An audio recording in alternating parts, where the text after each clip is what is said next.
Shall we go ahead with current now?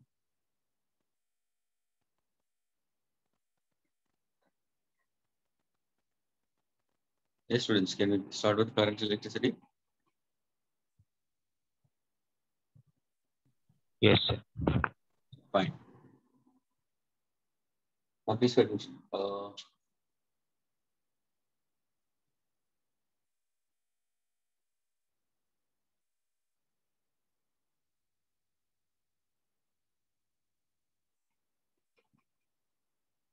Now, this topic is also quite good enough in that case, and with good mathematical expressions also.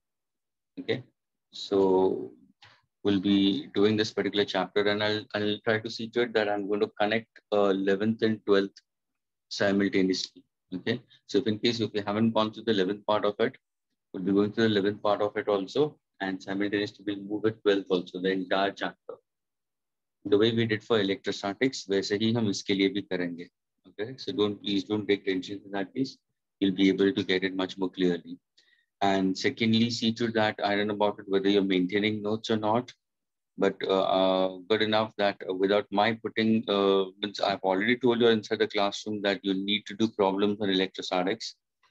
But when I did posted it, I got many of the students, and those are all sensible and wise students who actually did it and posted it in the group backs. That is nice of you all. Work in this manner itself only.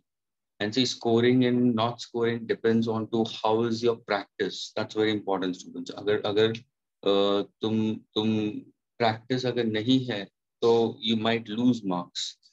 And if you want to score in physics, students, be as much strong in problem solving. जितना हो सके, be strong in your derivations.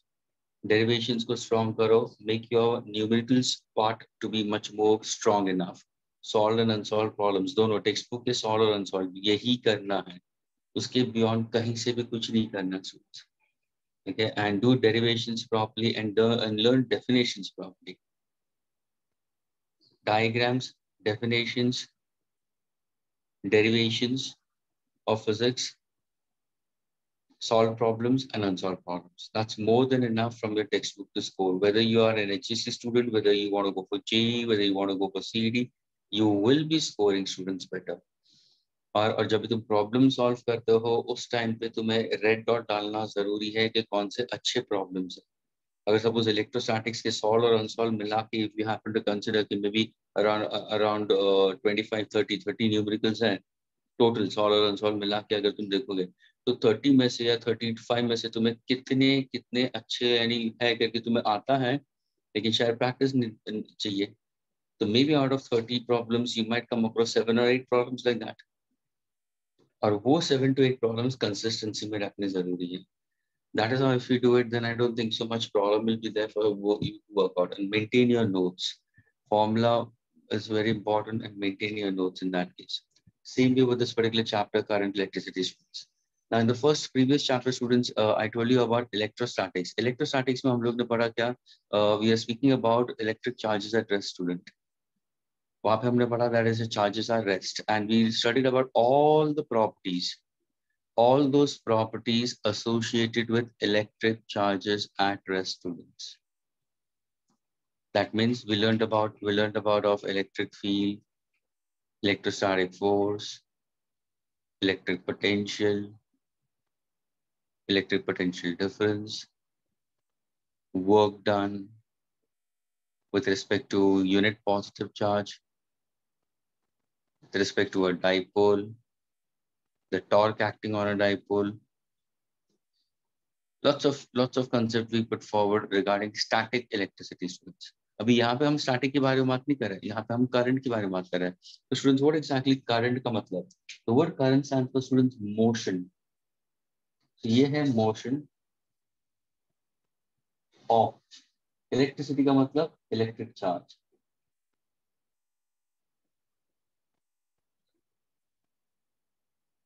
So students, a branch of physics which deals with motion of electric charge is called current electricity, students. A branch of physics which deals with motion of electric charge is called current electricity. Yani whenever charge is in motion, When a charge is in motion, what kind of energy the charge will possess? Anybody? A charge in motion will possess what kind of energy, students? Can you tell me? A charge in motion which possesses what kind of energy? Anybody?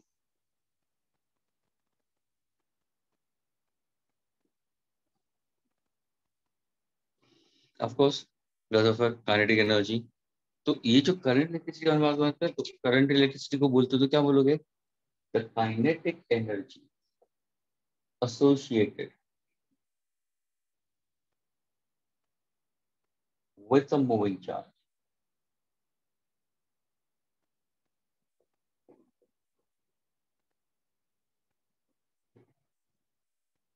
is considered to be current electricity. Kinetic energy so associated with a moving electric charge is current electricity. यानी यहाँ पे students flow of energy है students. Static electricity में energy नहीं flow हो रहा था, तभी जाके मैंने बोला था electric field lines can pass through an insulator but can not pass through a conductor. Metallic, क्योंकि मेटालिक कंडक्टर के अंदर current will flow. So kinetic energy associated with moving electric charge we consider as current electricity. ये जो energy है उसको हम बोलेंगे current electricity we consider. ना हमें ये पता करना है कि एनर्जी फ्लो कैसे होता है. How does the energy flow?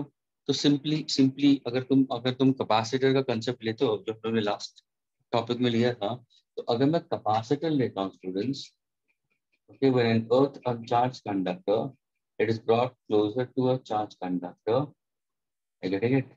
तो अंदर क्या है, सपोज अगर मैंने अंदर डाइलेक्ट्रिक रखा है, डाइलेक्ट्रिक का मतलब क्या हुआ? Non conducting. तो एक ये बाहर का फील्ड है, ये इलेक्ट्रिक फील्ड, ये प्लस ऑफ माइनस क्यू की वजह से, यानी किसकी वजह से? ये बाहर का पोटेंशियल डिफरेंस की वजह से. The potential difference which is applied across V0 की वजह से ये इलेक्ट्रिक फील्ड सेटअप हुआ है. लेकिन अगर मैं डाइलेक्ट्रिक मीडियम लेता हूँ जिसका कांस्टेंट है K, let us take mica whatever it is, तो उससे होगा क्या? फिर वो अगर डाइलेक्ट्रिक मीडियम अगर आपने लिया है और उसको अगर अंदर डाल दिया है तो व्हाट्स गोना हैपन? फिर यहाँ पे अंदर भी एक फील्ड क्रिएट होगी, यानी एक negative positive. This is how dipoles are aligned. Negative positive. This is how the dipoles are aligned. Agreed? तो are there any electric field lines inside? Yes. ये जो इलेक्ट्रिक फील्ड अंदर की तरफ है स्टूडेंट्स, उसका ये ब्लू इंक में ऐसे दिखा रहा हूँ, ये है इलेक्ट्रिक फील्ड इनसाइड. और ये जो प्लस है और ये जो माइनस क्यू है, उससे तुम्हें इलेक्ट्रिक फील्ड क्या मिल रही है? आउटसाइड. तो क्या यहाँ पे एक रिजल्टेंट इलेक्ट्रिक फील्ड सेटअप हुआ है? Yes, there is a resultant electric field. तो resultant electric field in magnitude will be what? It's E0 minus EI. That is why we say that in an insulator, electric field lines pass through an insulator. ये जो तुम्हारा dielectric है वो क्या है? Insulator. लेकिन अगर यही चीज को अगर मैं कंडक्टिंग मटेरियल ले लेता हूं तो क्या होगा? तो now take the same capacitor consider. Agreed? इसको मैंने अर्थिंग दे दिया है. I getting it? The charge induced if I consider is plus Q and minus Q, यानी यहाँ पे स्टूडेंट्स बाहर की इलेक्ट्रिक फील्ड है. there is an electric field outside. We consider superficial है ये. there is an electric field outside.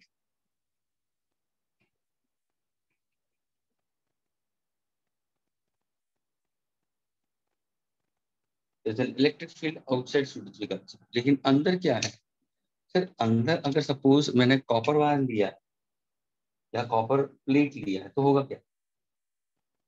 Anybody can tell me? What is going to happen if I happen to go for a copper plate inside? It's a metallic conductor. ये है insulator. So now students can tell me what's going to happen. These are your electrically charged plates. Anybody? What's going to happen?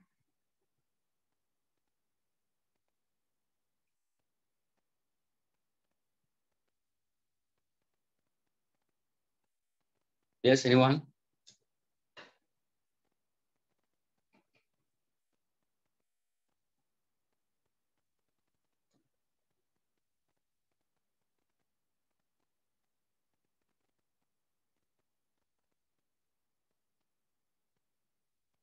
One reply.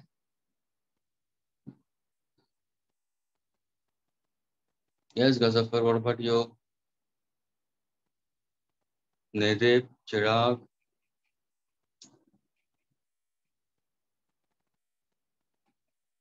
These are the ones who at times reply. The rest of them always keeps mum.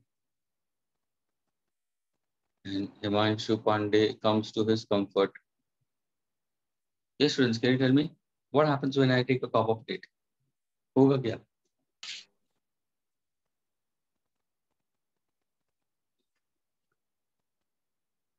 Anybody?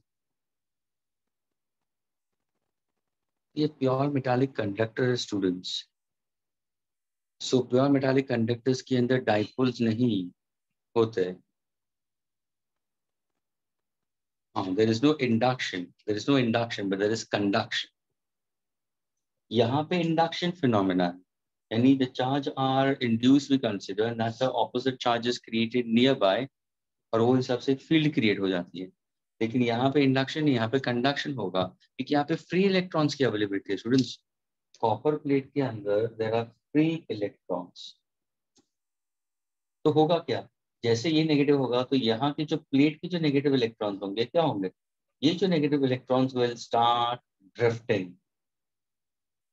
They will start drifting. यानी ये जो electron है वो drift कर रहे हैं किसके direction में? Direction opposite to the external electric field, students.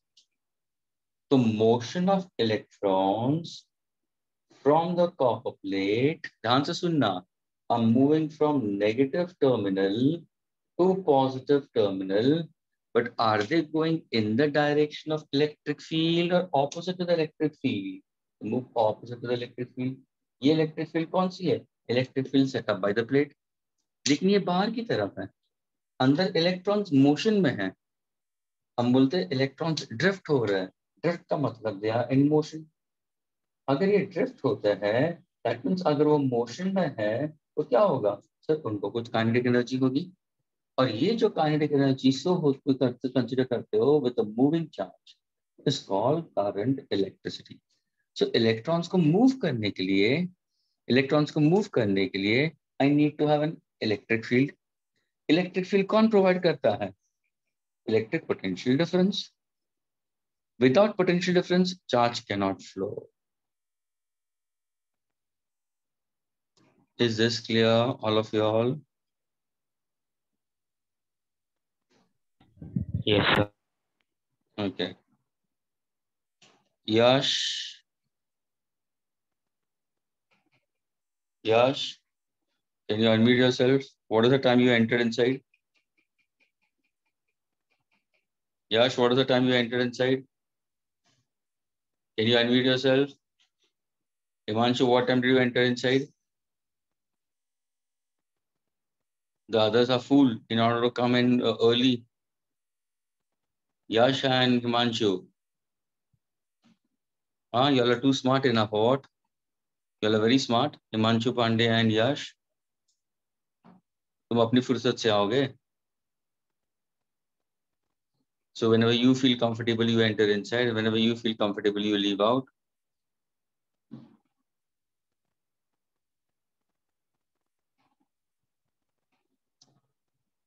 Of course, the lectures are at 7:30, but at times the meeting, I try to work out at 7:32, 7:33, 7:30. The reason is that because students should pile up at the seat. Even I do understand morning hours होता है, rush होता है, घर के अंदर भी होता है, किसी को अरेंज करना होता है, जगह जगह क्रिएट करनी होती है, चेयर्स वगैरह अलाइन करना होता है, सब कुछ होता है। शायद थोड़ा सा लेट हो गया सुबह उठने में, तो मे बी 5 मिनट्स और at the most 8 minutes fine, 10 minutes it's fine. मेरी तरफ से भी लेट हो सकता है, क्यों नहीं, तुम्हारी तरफ से होगा, but that is around 5 to 7 minutes. उसके beyond, why beyond 10 minutes? 25 minutes that you all enter inside in that case. Just now he is coming at 7:59.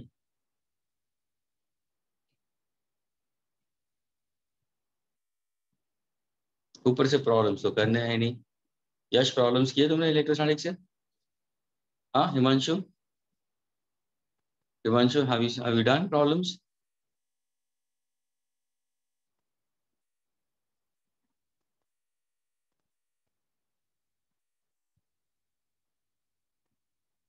अच्छा, हर लेक्चर लेट ही ज्वाइन किया तूने? क्या हुआ हिमांशु पांडे तुम्हें? लास्ट टाइम तो मुझे बताया नहीं, इसलिए मैं पूछ रहा हूँ हिमांशु, मैंने तेरा नाम नहीं देखा। When I saw the people who have done the work, you were not there. That's why I asked you. कितने दिन से फीवर है?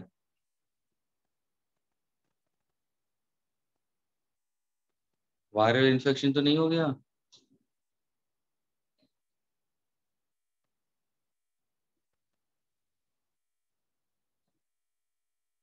अविनाश सर को इन्फॉर्म कर, अगर कोई रिपोर्ट वगैरह निकाले है तो उनको बताना, गेटिंग तो he'll consider that. Okay Himanshu,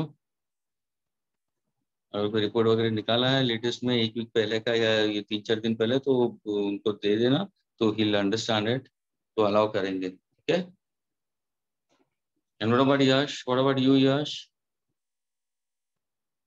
Okay, Himanshu, doesn't matter.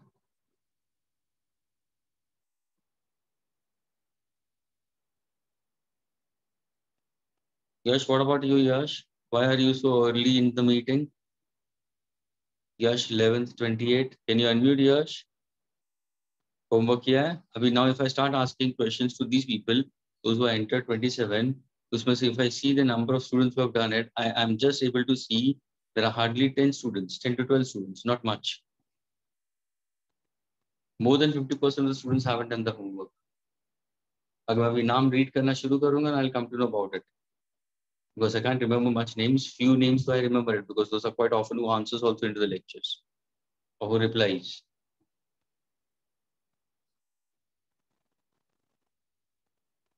The parents should, your parents should be looking into all these things. Right now also you must be on your headphones. Your parents might be thinking the lectures are going on, but they don't know that I'm actually telling students that they haven't done the homework. Parents are maybe unaware. Some parents might be unaware कि बच्चे ने homework ही नहीं किया। Okay, now please pay attention. तो यहाँ पे हम current electricity की बात करते हैं, तो ये है ड्रिफ्ट यानी मोशन। मोशन की वजह से क्या होगा, इलेक्ट्रिकल एनर्जी क्रिएट होगी। तो हम इसके बारे में पढ़ रहे हैं, ये हो चुका, अभी इसके बारे में पढ़ रहे हैं। ठीक है, तो यहाँ से हम ये क्रिएट करेंगे कि ध्यान से सुनना, electric potential difference is the work done to move a charge from one point to another. तो ये है unit pole. Electric potential difference से क्या होगा, इलेक्ट्रिक फील्ड सेटअप होती है।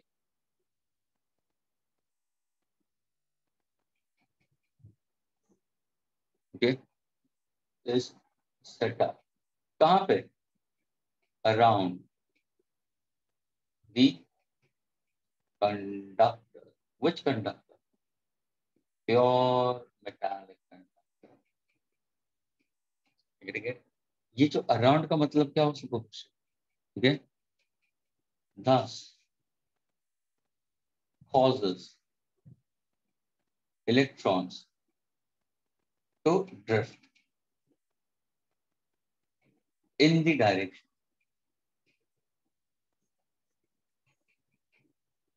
opposite to electric field. ये है important. वाह रे वाह, 2 more people entering inside, very good. Soham and Abhishek Purohit. क्या करूं मैं? I don't know about.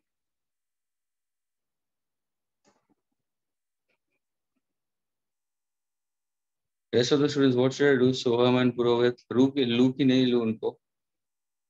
हाँ, shall I take them or not? यश तू बता. यश 11:28. Is your dad there at home? Yash, can you get him online?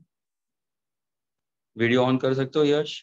पापा को बिठा सकते हो नजदीक माइक लेके? उनको पूछना है. दो और स्टूडेंट्स आए, क्या उनको मैं लूं?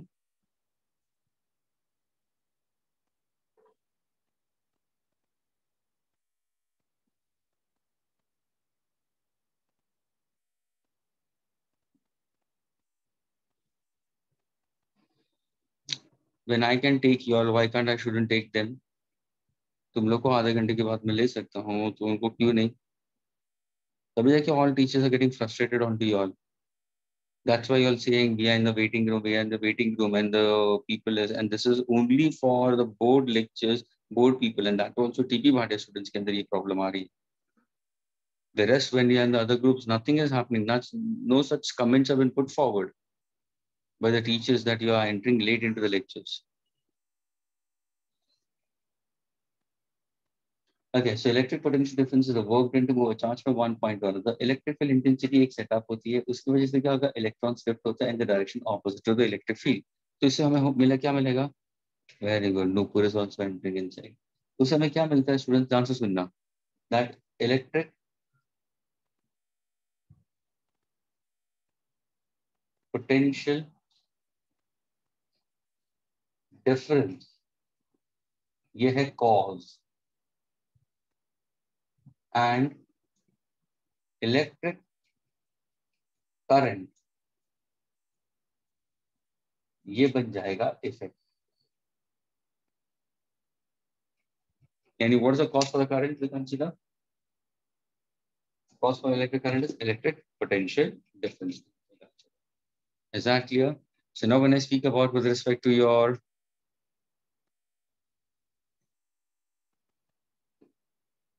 concept, this is what the concept which I've told you very clearly. Okay, this is what a student should keep in mind.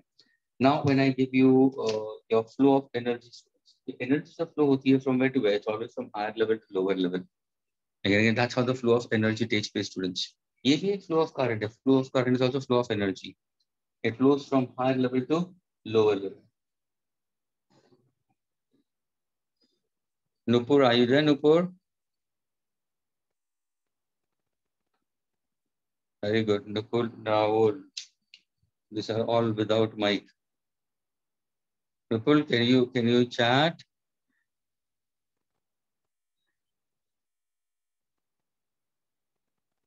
ये तो है, ये सारे सैंपल्स है जो टाइम वेस्ट करा था. पेरेंट्स को तो पता ही नहीं होता. No, this is something ridiculous. फिर मार्क्स को नहीं करेंगे, ब्लेम करना शुरू कर देंगे. Nupur, can you unmute yourself? Nupur, are you there? Can you unmute yourself, Nupur?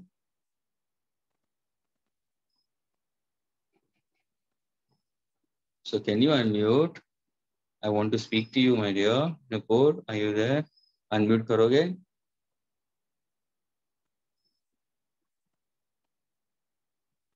Yes, Nupur, can you unmute yourself? Why are you late? What happened? Some problem? Not feeling well? Nupur?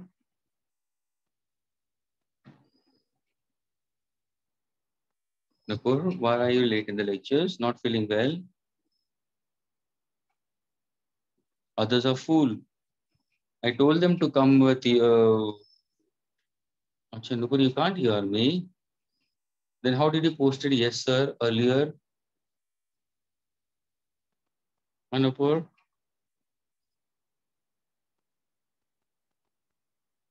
Voice is breaking.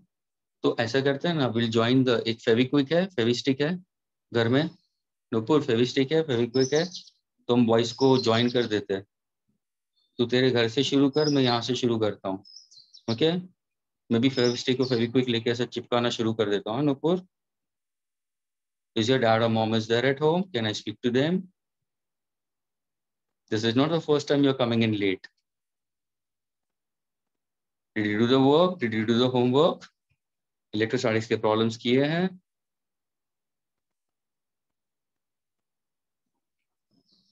Nupur? Yes, Nupur, I'm asking you something. और बहुत धीरे से बोल रहा हूँ। Homework किया है? अभी ये ब्रेकिंग तो इतना तो ब्रेक नहीं होगा। होमवर्क तो बहुत अच्छी तरह से समझ में आता रहेगा। होमवर्क किया है इलेक्ट्रोस्टैटिक्स का? हाँ सी, on Nupur, fast answer.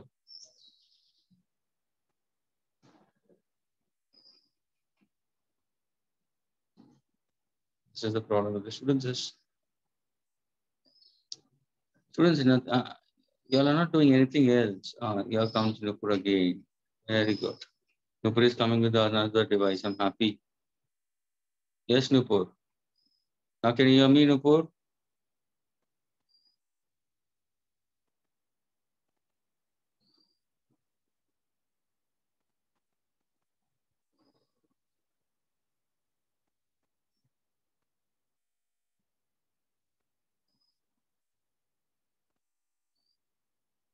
Good.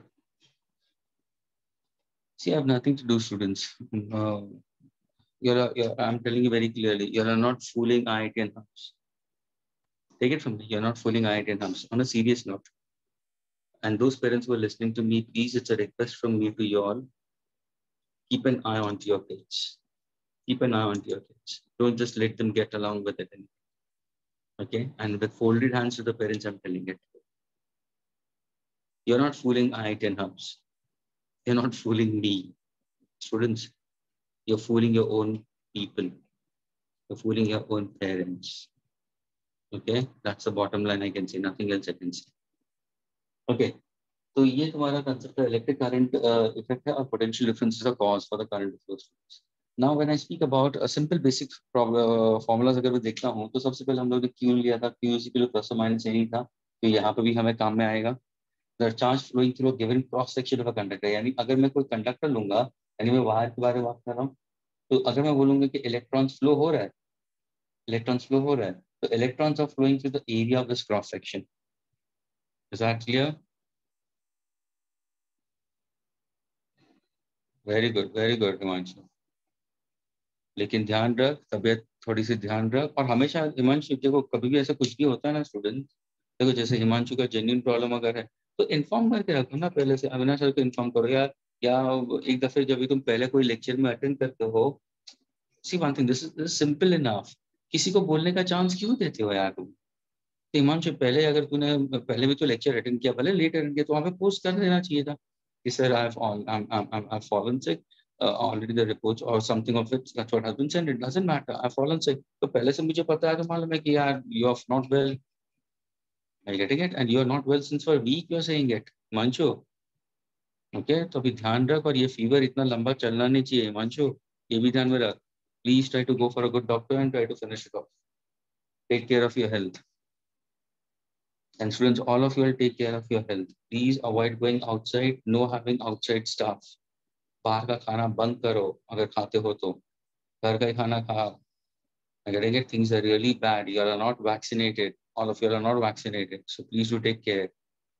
The third wave is going to hit. They're saying it when the PM has himself said it.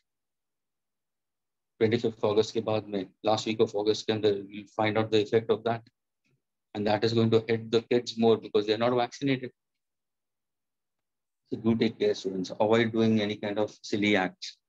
देखो, Q is equal to plus or minus any, तो electrons flow रहे हैं area of cross section. तो ये हम लोग ने charge पढ़ा हुआ था. What is the charge on an electron? So charge on an electron and a charge on a proton. Anybody can tell me what's the charge on an electron and charge on a proton? कोई बता सकता है? Electronic charge on a proton electron, तो क्या बोलोगे? Plus or minus? Agreed? फिर मैंने पूछा how many electrons will have a total charge of 1 per? 6.25. into 10 raised to 18 electrons have a total charge of 1 coulomb. उनको टोटल चार्ज होता है 1 coulomb. तो ये तुम्हारा हुआ Q. फिर हम लोग ने बोला potential difference is the work done to move a charge from one point to another. Agreed. Then further, if I consider electric current is defined as rate of flow of electric charge, that is Q by T. Q को कहना है ना N upon T also. Yes, N upon T. ये किस में होगा? Ampere में होगा. Agreed. That's what we can consider.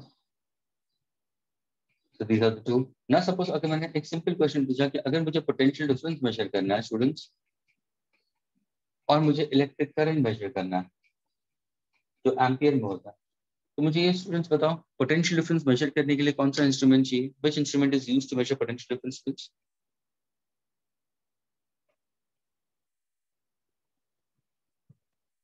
Yes, anyone? What's instrument? Absolutely correct. Because of voltmeter. So voltmeter is an instrument which is used to measure potential difference across the two ends of the conductor in volt.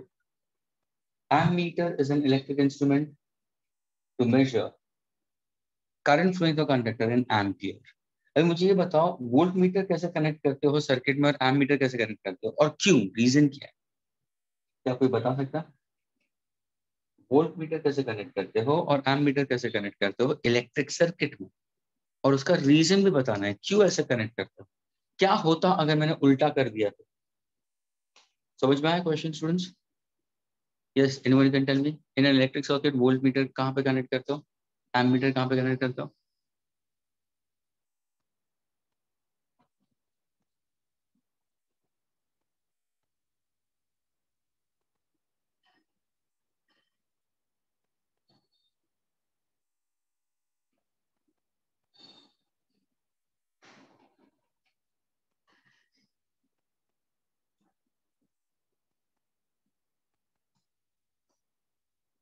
Yes, anybody?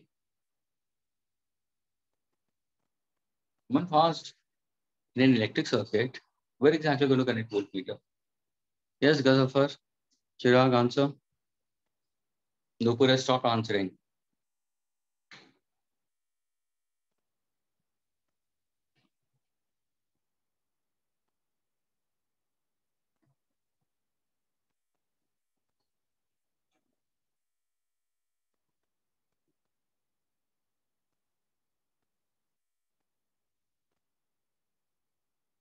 Even native is not answering. Sorry, I want to speak about native, not Nupur. Yes, anybody?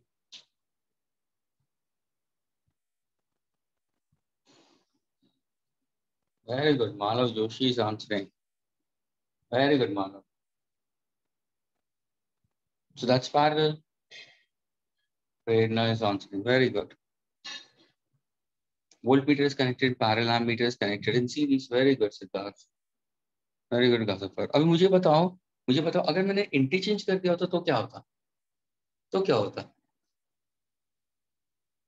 Volt meter की जगह पे M metre बिठा दिया होता और M metre की जगह पे वोल्ट मीटर बिठा दिया होता तो क्या होता?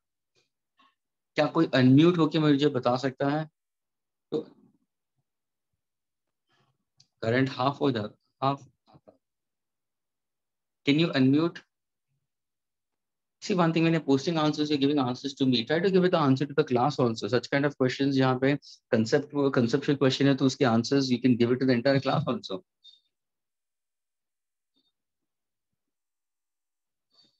तो तुम क्या बोलोगे? अगर सपोज एम मीटर की जगह पे मैंने वोल्ट मीटर बिठा दिया और वोल्ट मीटर की जगह पे एम मीटर बिठा दिया, तो सबसे पहले a student should know what exactly a voltmeter and what exactly an ammeter is. So a voltmeter is considered to be a high resistance galvanometer. It's a high resistance galvanometer. ये ध्यान में रखना. और जो ammeter है इसको हम बोलते हैं low resistance galvanometer.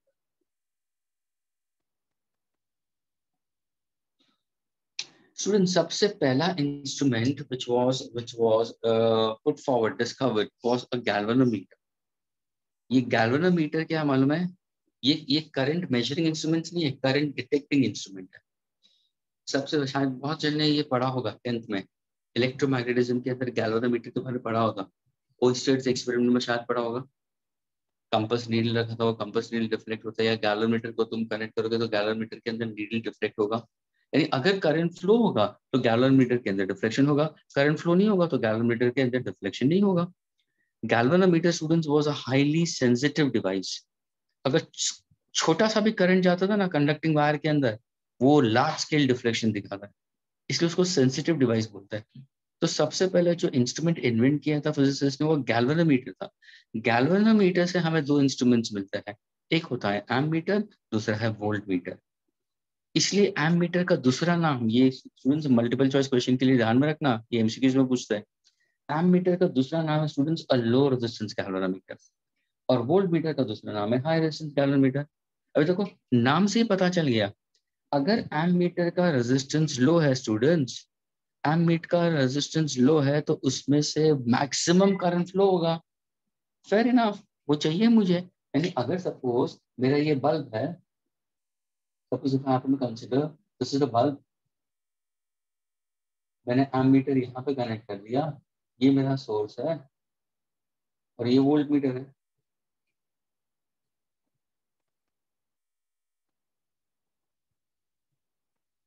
This is positive negative positive negative. मैंने की को ऑन कर दिया तो क्या होगा, करंट फ्लो होगा, करंट विल फ्लो, ये जो करंट है वो फ्लो होगा। लेकिन ये एमीटर क्या है, लो रेजिस्टेंस है, तो यहाँ से मैक्सिमम करंट फ्लो हो जाएगा स्टूडेंट्स। और उसका काम ही है, एमीटर का काम ही है कि करंट ज्यादा ज्यादा भेजना, और वो मैक्सिमम करंट जाके फिर ये जंक्शन पे आता है। जैसे जंक्शन पे आया तो होगा क्या, करंट को दो रास्ते मिलेंगे। किसको दो रास्ते मिलेंगे, current CURRENT, not current KRAN। Current को दो रास्ते मिलेंगे, वो बोलेगा कि वोल्ट मीटर में जाओ या बल्ब में जाओ। लेकिन करंट का काम क्या है, करंट का काम यह है कि बल्ब को ग्लो करवाना, बल्ब को ग्लो करा तो उसके अंदर ऑप्टिमम करंट चाहिए, उसके अंदर करंट तुम्हें ऑप्टिमम चाहिए। तो what happens in the volt meter, will it allow maximum current और very small current, very small current, तभी जाके volt meter is a high resistance calorimeter students. ये ध्यान में रखना students, current and resistance have inverse variation, और ये तुम पढ़ चुके हो 10वीं में, मुझे आज बताने की जरूरत नहीं पड़नी चाहिए। और ये सब कुछ 10वीं का कंसेप्ट है, ना कि 11th का कंसेप्ट है। Student should know it. वहां पे स्टूडेंट्स रेज करते हैं क्वेश्चन कि टीचर अगर हमने इंटरचेंज कर दिया तो क्या होगा। यानी ये volt meter is a high resistance, maximum current इसमें जाएगा, वेरी स्मॉल करंट। कितना करंट, जितना सिर्फ नीडल को डिफ्लेक्शन कराना है उतना ही करंट जाएगा, उसके बियॉन्ड नहीं जाएगा। अभी सोचो तुमने इंटरचेंज कर दिया, वोल्ट मीटर को यहाँ पे डाल दिया, एम मीटर को वहां पे डाल दिया, तो क्या होगा। तुम बोलोगे सर अगर वोल्ट मीटर को यहाँ पे डाल दिया तो ये तो हाई रेजिस्टेंस है, अगर रेजिस्टेंस बढ़ेगा तो उसमें से करंट तो जाएगा ही नहीं। तो सर अगर ये वोल्ट मीटर में डाल दिया तो उसमें से बहुत कम करंट जाएगा, वो कम करंट यहाँ पे आएगा। लेकिन बल्ब को तो करंट अच्छा चाहिए, लेकिन आप करंट ही कम भेज रहे हो तो कहाँ से बल्ब ग्लो होगा, नहीं होगा। That is my student, volt meter is always connected across the load. इसको हम बोलते हैं क्या, द बल्ब को हम क्या बोलेंगे, इलेक्ट्रिक बल्ब को लोड बोलेंगे या fixed resistance. This is called as load और fixed resistance. Every electrical gadget students ये ध्यान रखना, ये है symbol for your fixed resistance.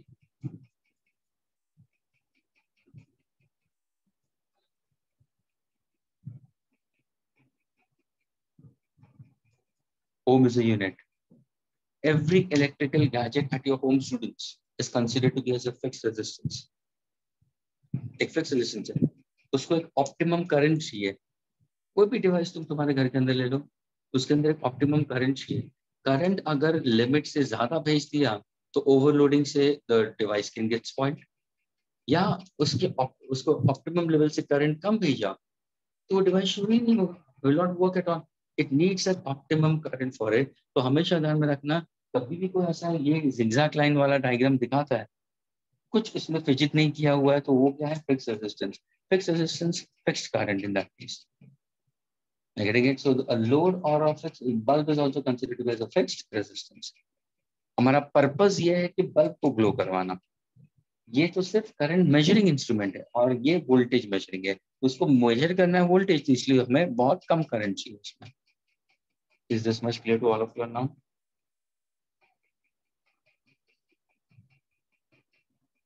अरे ये तो हाँ या ना बोलो, can I erase it? Yes, sir. Yes, sir.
Okay, students.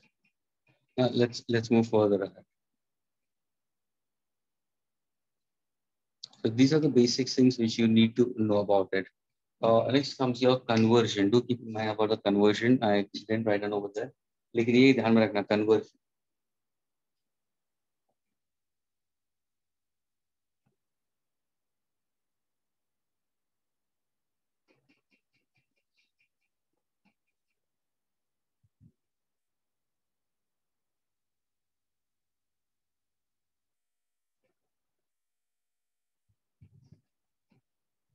Okay, students. मुझे बताओ students, ये क्या है? What exactly I've written? और इसका आंसर दे सकते हो? 1 small m a कितना होगा? 1 small m b कितना होगा? 1 kV कितना होगा? Anybody? सारे answers.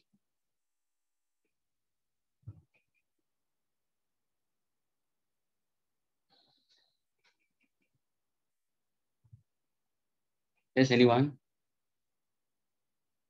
This is 1 milliampere. This is 10 raised to minus 3 amperes. 1 millivolt, 10 raised to minus 3 volt. 1 kilovolt, 10 raised to 3 volt. 1 megavolt, 10 raised to 6 volt.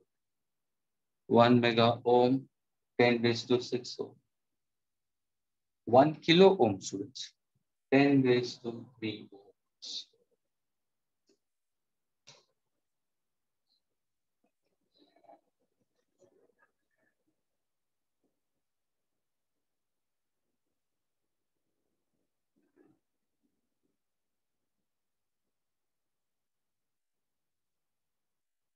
I have to do like that itself only. It's useless asking questions to you because there is no reply, no response in that case, and it's going on record. That's good. I'm happy with that. So I'll put the cross with things and I'll erase it also. Okay, listen carefully, please. The next concept we consider is if in case if one asks you what exactly the net charge flowing through a given volume of the conductor. So suppose if I say that I've given you a conducting material and this is a copper wire. Okay. Now when you look into the copper wire, there are free electrons inside it. There are free electrons, there are atoms also inside it. Now, if I take a copper wire and when there is no potential difference applied, no electric potential difference, are you getting it? Then these electrons are having a random motion.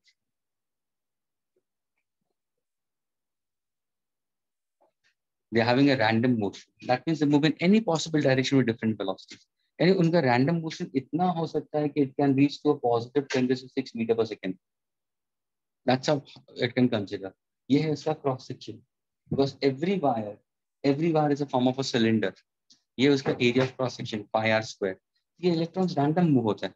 लेकिन अगर कोई मैंने metallic conductor लिया और उस metallic conductor को now if I happen to connect it to an external source, ये तुम्हारा area of cross section, ये भी area of cross section. Now if I connect it to an external source, तो ये क्या हुआ मेरा cell या battery? ये है positive terminal, negative terminal. This is what I consider the key. It's a kind of a plug key. The circuit is open. Now if I happen to join it, the circuit is open. No current is set to flow.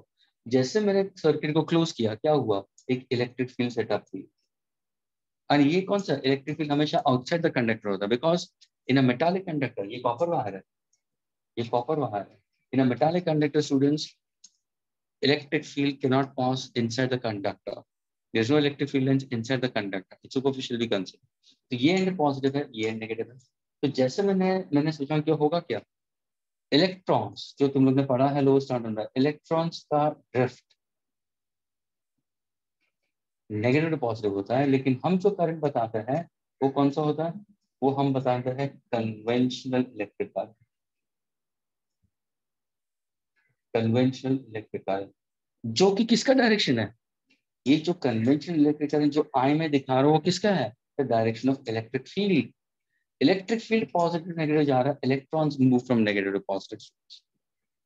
तो ये जो electrons जा रहे हैं going from negative positive, यानी हो क्या रहा है? ड्रिफ्ट हो रहा है. यानी पहले वो इलेक्ट्रॉन स्टूडेंट रैंडम जा रहा था. ये इसका रैंडम मोशन.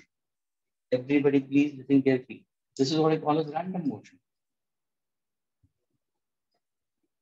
कहाँ पे?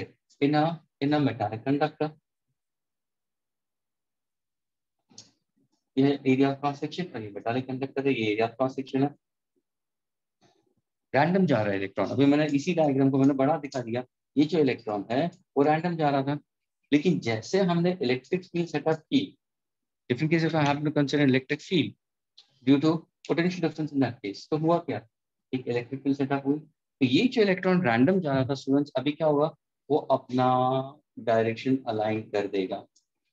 सीधा अलाइनमेंट. जो इलेक्ट्रॉन रैंडम जा रहा था, जो उसका एरो हेड देखो, उसका arrow head exactly anti parallel हो गया. तो ये जो मूवमेंट है यहां से यहां तक का, इसको हम बोलते हैं ड्रिफ्ट स्पीड. और ये ड्रिफ्ट बहुत ही कम होता है. It's of the order 10 to power of -3, 10 to power of -4 meter per second में कंसीडर. बहुत ही कम होता है. देखो रैंडम मोशन देखो कितना है, और drift speed is of the order 10 to power of -3, 10 to power of -4. बहुत कम होता है. लेकिन ये सारे इलेक्ट्रॉन्स इतने होते हैं copper wire, because if I happen to go for a simple reason. अगर मैंने बोला suppose if I take a charge of 1 coulomb, अगर मैंने बोला 1 कूलम चार्ज फ्लो कर रहा है यहाँ पे, 1 कूलम चार्ज अगर फ्लो कर रहा है, 1 कूलम चार्ज अगर मैं बोलूँ ड्रिफ्ट हो रहा है, ध्यान से सुनना, ये कभी होंगे? ये कभी होंगे जब भी तुमने पोटेंशियल डिफरेंस 1 वोल्ट का बिठा दिया, करंट 1 एम्पियर का आ गया, टाइम 1 सेकेंड आया. ये सब कहाँ पे पढ़ा तुम लोग? तो ये तो 10वीं में पढ़ा हुआ है. कैसे? 1 ampere is equal to 1 coulomb upon 1 second.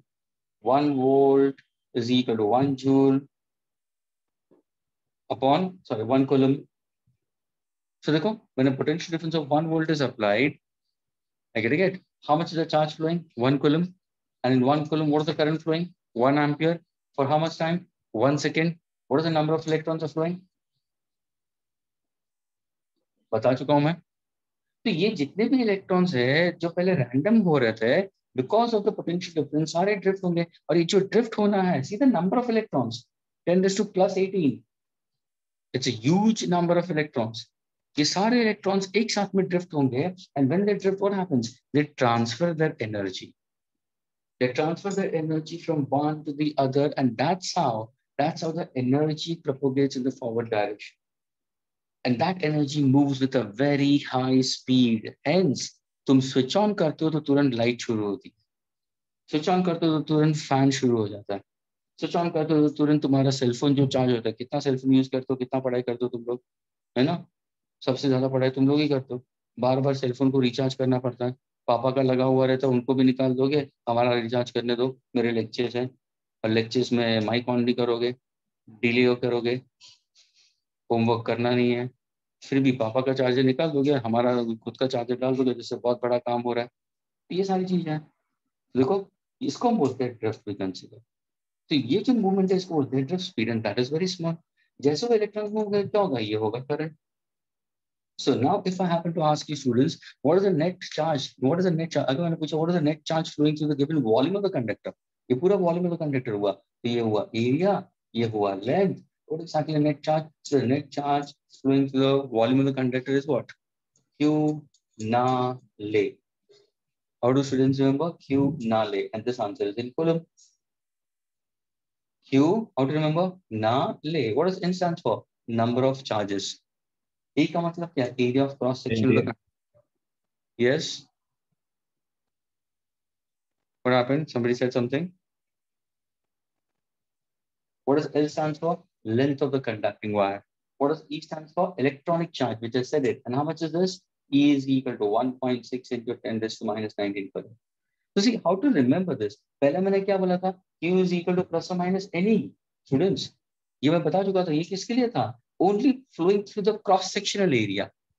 कितने इलेक्ट्रॉन्स अंदर आए और कितने इलेक्ट्रॉन्स यहाँ से बाहर निकले. जितने अंदर आएंगे उतने बाहर लेंगे. लेकिन अगर मैंने वॉल्यूम के थ्रू पूछा तो ये तुम्हारा फॉर्मूला आ गया. वॉल्यूम के अंदर क्या हुआ? सिर्फ मैंने क्या किया? एरिया और लेंथ डाल दिया बस. 3 डायमेंशन आ गया, मीटर स्क्वायर और मीटर. तो ये हुआ नेट चार्ज. और उसको याद कैसे रखते हैं स्टूडेंट्स? क्यू ना ले. Number of charges, area of cross section, length. अगर मैंने पूछा what is the net current flowing, what is the net current flowing, तो स्टूडेंट्स क्या बोलोगे? Sir net current flowing is I is equal to Q by T. Net current flowing को Q की जगह पे क्या लिखोगे? Net current flowing to the volume of the conductor. क्या करोगे? N A L by T. What is the distance covered by the electrons per unit time we call? The distance covered by electron per unit time, what exactly I'll call this as drift velocity. इसको हम याद करेंगे N A V E और इसको मैं नीचे लिखूंगा T. ये क्या है? ये है ड्रिफ्ट स्पीड. और ये फॉर्मूला किसमें होगा? ये फॉर्मूला होगा ampere. Now how to remember this?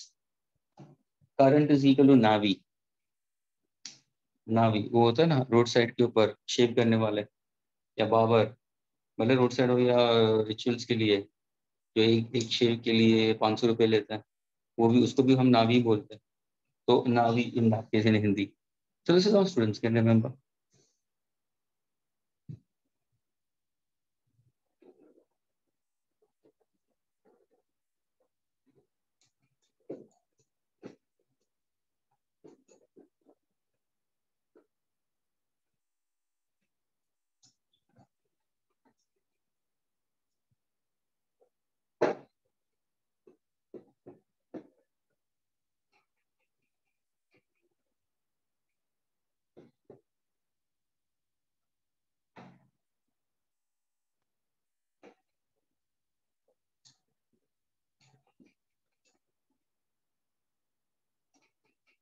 Okay, there's one more formula students we consider. Current density.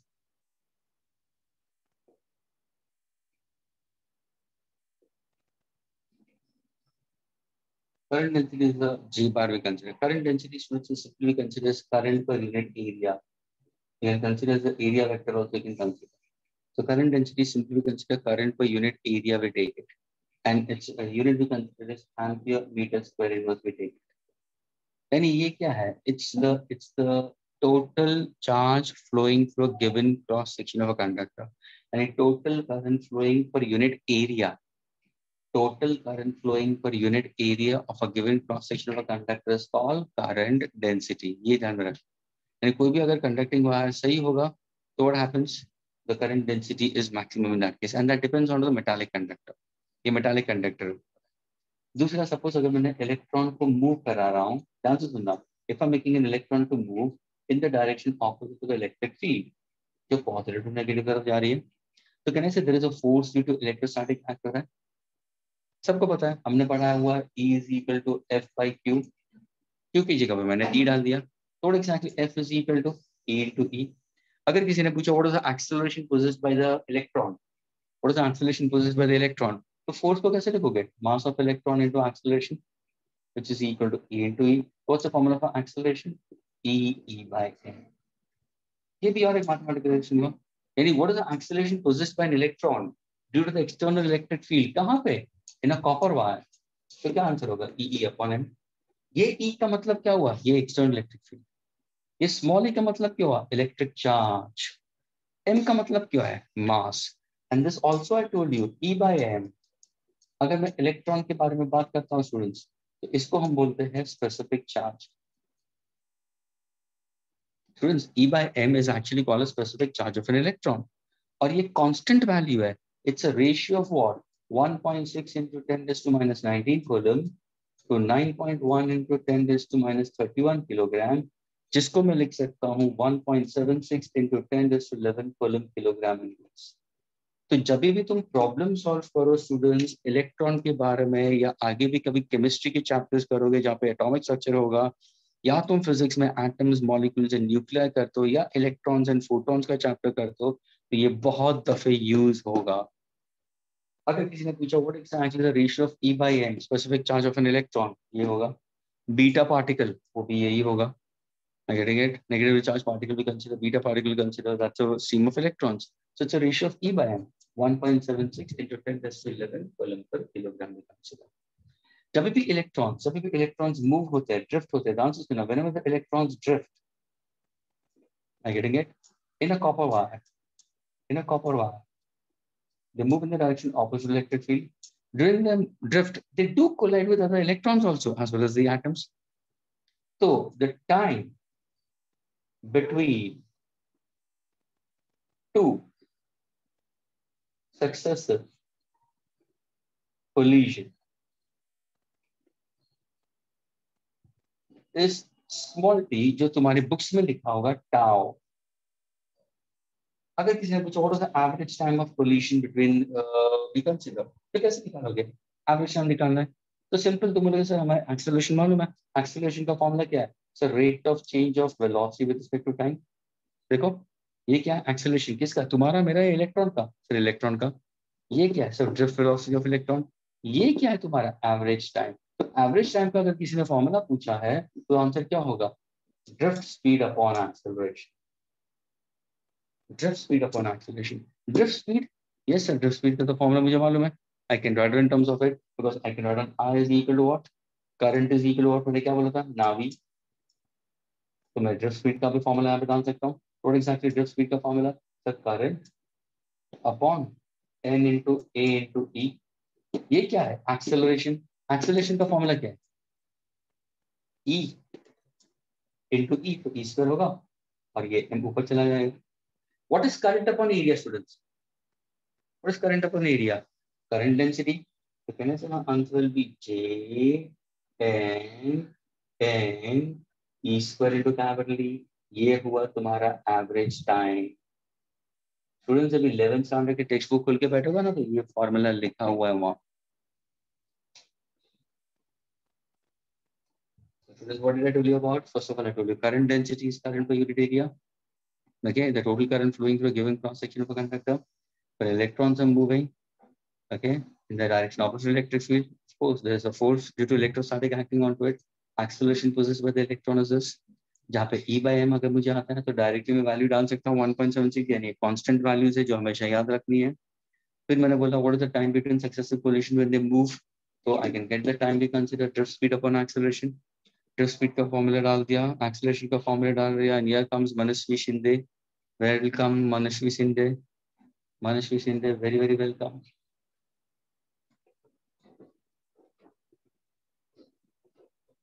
Welcome Manasvi Shinde. Yes, welcome Manasvi Shinde. I was waiting for you only. मनस्वी शिंदे, क्या मैं lecture चालू कर सकता हूँ आगे? मनस्वी शिंदे, क्या आपको लेक्चर में, क्या आप अनम्यूट कर सकते हो मनस्वी शिंदे? हाँ Manasvi Shinde, are you there? क्या आप अपने आप को अनम्यूट कर सकते हो मनस्वी शिंदे?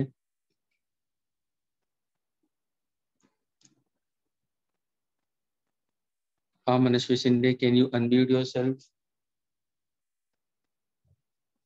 क्या आप अनम्यूट कर सकते हो? क्या मैं शुरू कर सकता हूँ लेक्चर? मेरे से लेट हो गया, 7:30 का लेक्चर में 8:44 को शुरू कर रहा हूँ. Manasvi Shinde, can I start? Just tell me yes or no. Just say yes or no. Chat करो.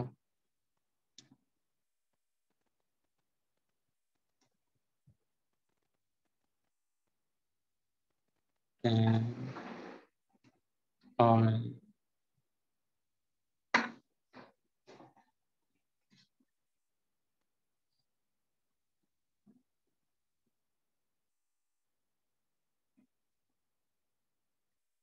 मनस्वी शिंदे ने यस बोल दिया, देखो सॉरी हो गया Manasvi Shinde, I am very sorry, मेरे से लेट हो गया, लेट हो गया। Can you unmute Manasvi? नहीं, I am sorry, you why you should be sorry? Your parents have paid fees, fees are paid my dear, you don't have to be sorry, never you'll have to be sorry. I'm sorry, I'm starting late. Okay Manish Shinde, let us move further. Okay, तो ये तुम्हारा concept था. Okay, now when you move further at students, we move further ahead with the concept. I'll pick up a concept related to your EMF, your internal resistance, getting it, and how exactly resistance we consider. So I told you about current, I told you about voltage. Okay, I told you about all the other mathematical relations. Now when I speak further ahead, we can speak about with respect to your Ohm's law we consider. So that becomes much more easier for one to get it. अगर मैं Ohm's law के बारे में बात करता हूँ तो सूरज क्या होगा? Many of them must be knowing it. If I have to speak about Ohm's law, तो कोई कंडक्टर्स होगा जो Ohm's law ओबे करेगा. So what exactly consider? The electric current flowing through a conductor is directly proportional to the potential difference applied across the ends of the conductor. Or I can run on V is proportional to I. लेकिन अगर मैं I proportional to V करता हूँ तो what exactly I upon V I can get it? What exactly V upon I can get it? ये तो सब students बोलेंगे सर हम लोगों ने 10th में पढ़ा है, आप 10th का क्यों पढ़ाते हो, आप 11th का पढ़ाओ, 12th का पढ़ाओ, हमने 11th और 12th की फीस भरी हुई है. तो I by V I can call it, this is just for my knowledge कि मुझे आता है कि नहीं आता. I by V students is considered reciprocal of resistance and this is called as conductance, जिसको मैं लिखूंगा C और G और इसका यूनिट होगा ओम इनवर्स, मो और सीमेन. Nowadays we don't use mo in that case, MHO use नहीं करते, ओम इनवर्स और सीमेन यूज करते हैं. ओम का उल्टा MHO, लेकिन वो हम यूज नहीं करते अभी. V प्रोपोर्शनल है तो V upon I is equal to R, तो ये क्या हो जाएगा? रेजिस्टेंस. ओके, और ये रेजिस्टेंस किसमें होगा? ओम में होगा. यानी जब भी हम ओम्स लॉ करते हैं तो students I is proportional to V और V is proportional to I. अगर मैं ग्राफ बनाता हूँ I वर्सेस V का या V वर्सेस I का ग्राफ, तो क्या होगा? मैं graph will be straight line, मैं graph will be straight line. यहाँ पे मेरा स्लोप हो जाएगा कंडक्टेंस और यहाँ पे मेरा स्लोप हो जाएगा रेजिस्टेंस. ये तो सबको पता है ना, सब लोगों ने पढ़ा हुआ. Now if I happen to move further over here, we can see that those conductors which obey Ohm's law are called as ohmic conductors. लेकिन अगर सपोज मैं पीएन जंक्शन डायोड लूं, जो सीएस के स्टूडेंट्स होंगे, कंप्यूटर साइंस के students हैं, उन्होंने पढ़ा होगा transistors, transfer of resistance, getting it, LEDs, light emitting diodes, lasers, light amplification by stimulated emission of radiation, masers we consider. Okay, so ये सारे क्या है? Okay, photo diodes we consider. ये सारे क्या है? ये सारे जो डिवाइसेस है जो ओम्स लॉ को ओबे नहीं करते हैं. वहां पे ग्राफ वी और आई का स्ट्रेट लाइन ग्राफ नहीं होगा. वहां पे कब आता है? PN junction diode in the forward bias, in the reverse bias. एक ग्राफ होता है फर्स्ट क्वाड्रेंट में ऊपर की तरफ, दूसरा ग्राफ होता है नीचे की तरफ जाता है. वहां पे तुम्हें जेनर वोल्टेज मिलता है और यहाँ पे नी वोल्टेज मिलता है. जो सीएस के स्टूडेंट्स होंगे उनको पता होगा. और सीएस के स्टूडेंट जिसने जिसने सेमीकंडक्टर्स किया होगा, प्लीज बहुत इंपॉर्टेंट चैप्टर है. जो तुम 11th में करोगे सेमीकंडक्टर्स सीएस के अंदर, वही तुम्हारा 12th के अंदर आता है. जेई के लिए वो टॉपिक इंक्लूड है, एडवांस के लिए इंक्लूड नहीं है. और ये साल में जेई के अंदर ऐसे टॉपिक्स में से बहुत सारे क्वेश्चंस पूछे जा रहे हैं. तो जो स्टूडेंट सीएस में उनको एडवांटेज तभी होगा जो उस चैप्टर को वापस रेपिटेशन में करेंगे. ऐसा नहीं कि वो चैप्टर हो गया in the month of June, 11th में जून लास्ट ईयर हो गया था, उसको फिर टच भी नहीं. This is how it is. So that's how we consider in this case. So now when I speak about it, I upon V is equal to reciprocal of V upon I is equal to R. Yes, Avinash sir, you want to say something, Avinash sir?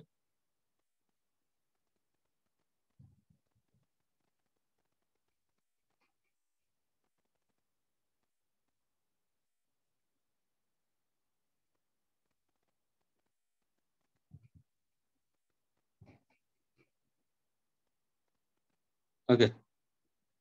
So students, CS students has to take care of this. Okay, please make your semiconductors very strong, and that will really help you out to work out of the 12th also semiconductor very strong. So this was I by V, and this is V by R. This is conductance, and this we call as resistance we consider. So ohmic conductors are those which obey Ohm's law. Non-ohmic conductors are those which do not obey Ohm's law. Graph is a curve we consider. So this is a part we consider. This is Ohm's law we consider. But now when you speak about Ohm's law, many students must have learned it. During speaking of Ohm's law, they say keeping physical state of conductor constant. इसका मतलब क्या होगा? पूछने की जरूरत नहीं है because I am not getting much response at all. Okay. So keeping physical state of the conductor constant का मतलब जो हम एक्सपेरिमेंटल वायर यूज करते हैं ओम्स लॉ में, उसका मटेरियल, उसका एरिया ऑफ क्रॉस सेक्शन, उसका लेंथ और उसका टेम्परेचर, ये सारे हम कांस्टेंट रखते हैं. तो ये क्या हुआ स्टूडेंट्स? ये हुआ तुम्हारा factors on which external resistance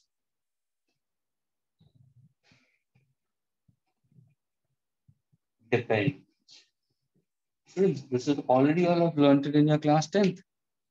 If somebody asks you what are the factors in which external resistance of a conductor depends, external resistance, that means resistance offered to the flow of electrons. I told you very clearly, when the electrons move from negative terminal to positive terminal, they do collide with other electrons, they do collide with atoms, so there is some opposition. That opposition is called as resistance, that is capital R. So now what are the factors on which this resistance depends? So many students must be remembering, शायद तुम्हारे teachers ने 10th standard teachers ने ये mnemonics दिया भी होगा किसी ने.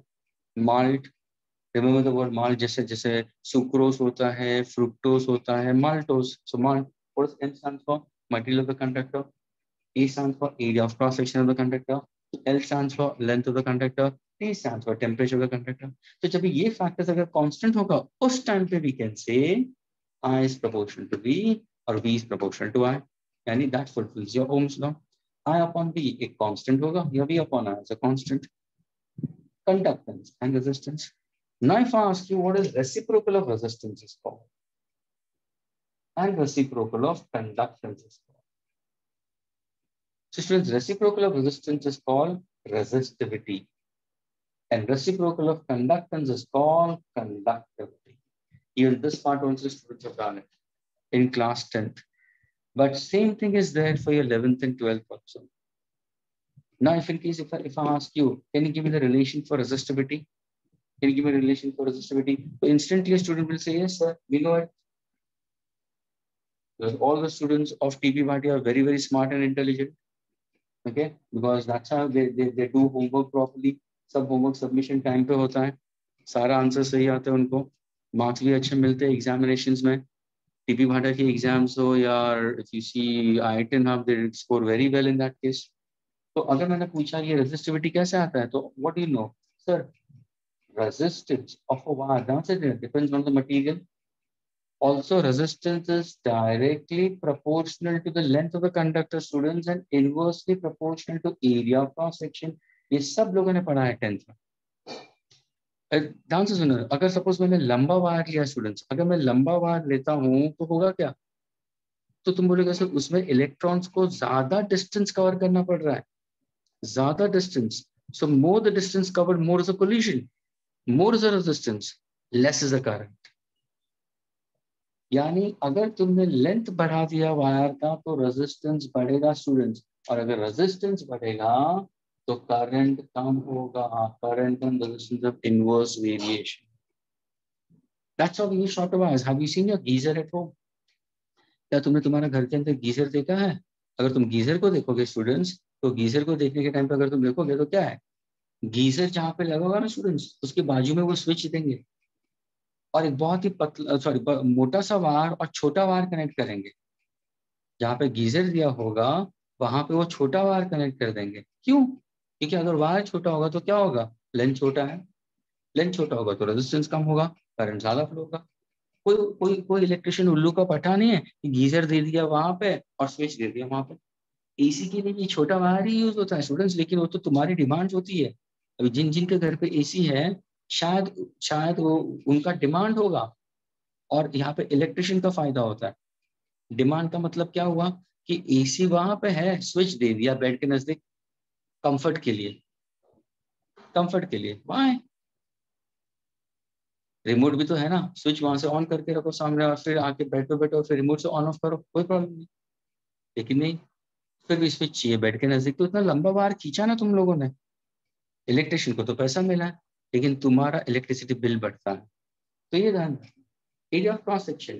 तो अगर thicker the wire less resistance, thin the wire more the resistance.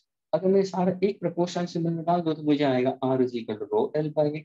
ये जो मैं रो बोल रहा हूँ वो रेजिस्टिविटी है। This means reciprocal of resistance we consider as reciprocal of resistance we call conductance. Very sorry. ये है conductance. Okay. Reciprocal of resistivity इसको हम बोलते हैं resistivity.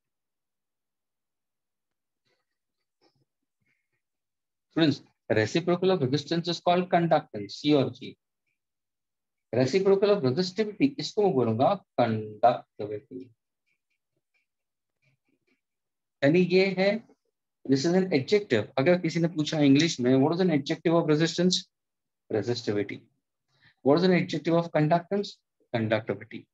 रेजिस्टेंस है क्या? एक फिनोमिना है जो वायर के अंदर होता है, दिखाई नहीं देता लेकिन वायर के अंदर होता है, वो एक फिनोमिना है। वायर का एक एक फिनोमिना है जहां पे इलेक्ट्रॉन्स का कोलिजन होता है। रेजिस्टिविटी क्या है? एक प्रॉपर्टी है कंडक्टिंग वायर की। अगर मैंने पूछा रेजिस्टिविटी ऑफ सिल्वर तो तुम बोलोगे it's less than resistivity of copper. Resistivity of copper is less than resistivity of aluminium. तो कंडक्टिविटी किसका ज्यादा होगा? Conductivity of silver will be greater than conductivity of copper, will be greater than conductivity of aluminum. ये है तुम्हारा concept. तो यहाँ पे जो फॉर्मूला आता है वो रेजिस्टिविटी है। रेजिस्टिविटी को अगर सब्जेक्ट बनना तो क्या आ जाएगा? RA/L and this unit we consider as in ohm meter. What are the factors on which resistivity depends? Resistivity switch depends only on two factors. एक होगा material of the conductor और दूसरा होगा temperature. अगर किसी ने पूछा what are the factors in which resistivity depends, तो तुम्हारा आंसर होगा material of the conductor and temperature.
Okay. Now, after learning all this concept, now we can go for your concept related to EMF, internal resistance, and terminal voltage. So now when you speak about your resistance, okay.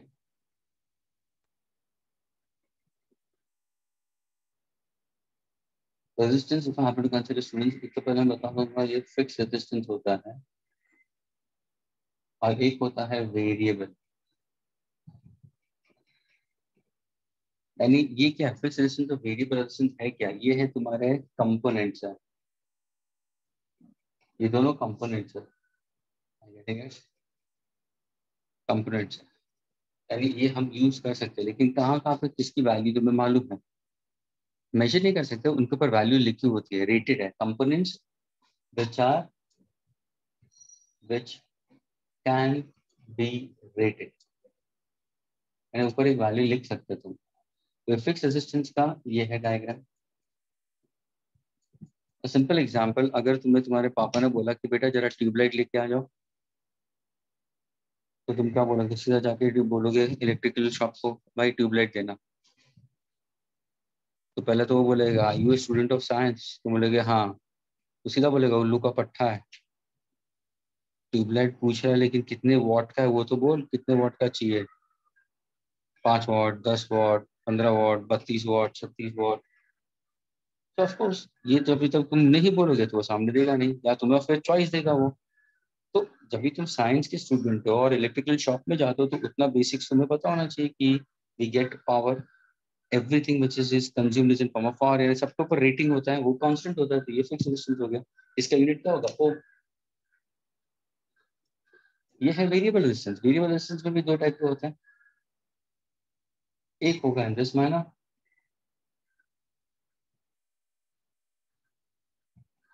जिसको मैं बोलूंगा variable no resistance, और इसको मैं नाम दूंगा resistance box. Now तुम लोगों ने अभी तक एक्सपेरिमेंट किए नहीं है, well haven't done experiment at all in the colleges, that's why I don't know it। लेकिन अगर तुम सपोज यूट्यूब पे देखते हो या कहाँ पे देखोगे तो रेजिस्टेंस बॉक्स ऐसा होता है, छोटा सा बॉक्स होगा और उसके ऊपर ऐसा कीज होती है, और वो हर एक की एक रेजिस्टेंस को डिफाइन करता है। जब भी तुम्हें सर्किट में कनेक्ट करना होता है ना, तो वो की को निकाल देते हैं, तो वो उतना रेजिस्टेंस कनेक्ट हो गया उसके across. That's how we consider. तुम्हारे तुम्हारे इनपुट और आउटपुट डिवाइस होते हैं, दो दो दो कॉर्ड होते हैं, उसको यू कैन कनेक्ट इट, उससे तुम्हें रेजिस्टेंस पता चल जाता है। लेकिन उसकी वैल्यू तुम्हें मालूम है, इसलिए हम बोलते हैं उसको नोन रेजिस्टेंस, जिसको हम नाम देते हैं रेजिस्टेंस बॉक्स। और ये बहुत सारे स्टूडेंट्स ने अपने 10वीं के टेक्स्ट बुक के अंदर देखा होगा ऐसे डायग्राम, ऐसे डायग्राम। दूसरा ये भी है जो क्रॉस होकर होता है, ये क्या, ये भी वेरिएबल रेजिस्टेंस है, लेकिन इसकी वैल्यू हमें नहीं पता, तो ये है अननोन।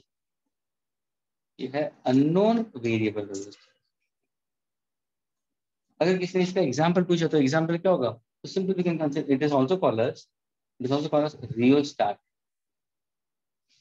इसका दूसरा नाम रियोस्टैट। यानी कहाँ पे तुम्हारे टीचर आरएच लिखती होगी, या अगर तुम देखोगे ना तुम्हारे टेक्स्ट बुक के अंदर students, I don't know about it if you are an ICC student और व्हाटएवर इट इज, या certain you can go for it. Soham Soham my dear, no my, then no mic, then Soham, you are out. You are out। क्यों unnecessary parents के पैसे बर्बाद कर रहे हो? सिर्फ आके अंदर बैठे हो, कुछ कुछ कर नहीं रहे हो, शायद कहीं लेक्चर में है, नहीं सुन ही नहीं सकता वो बंदा। So kindly text.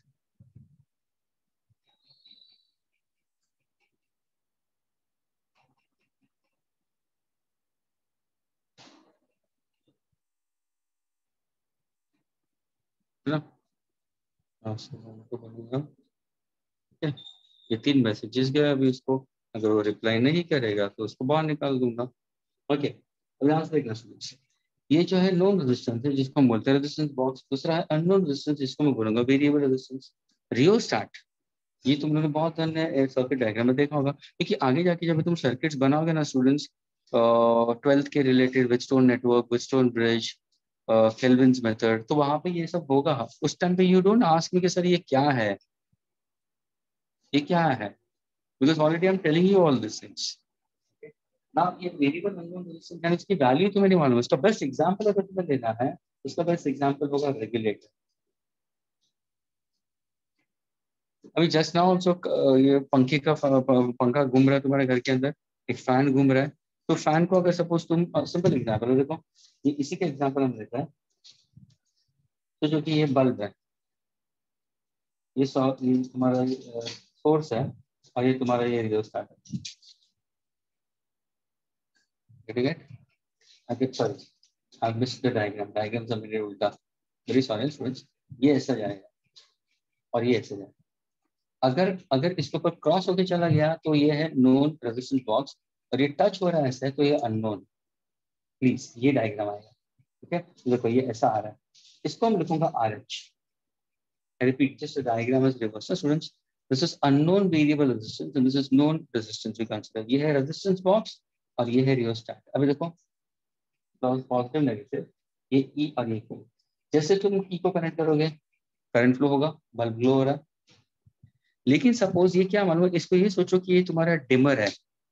घर के अंदर डिमर होते हैं या हॉल के अंदर डिमर होते हैं, शैंडलर होते हैं, आई getting it.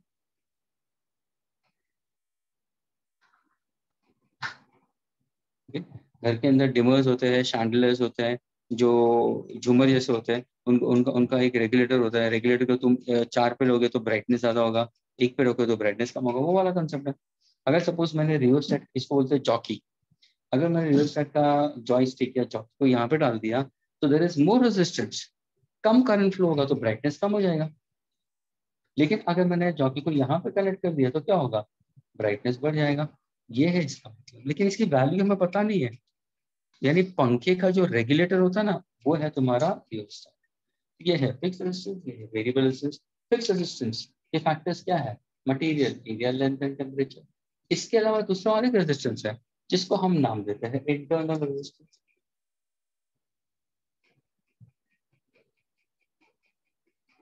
Internal resistance small R students, इसका यूनिट ओम है तो इसका भी यूनिट ओम है। ये रेजिस्टेंस क्या है, ये है opposition students, opposition to the flow of electrons.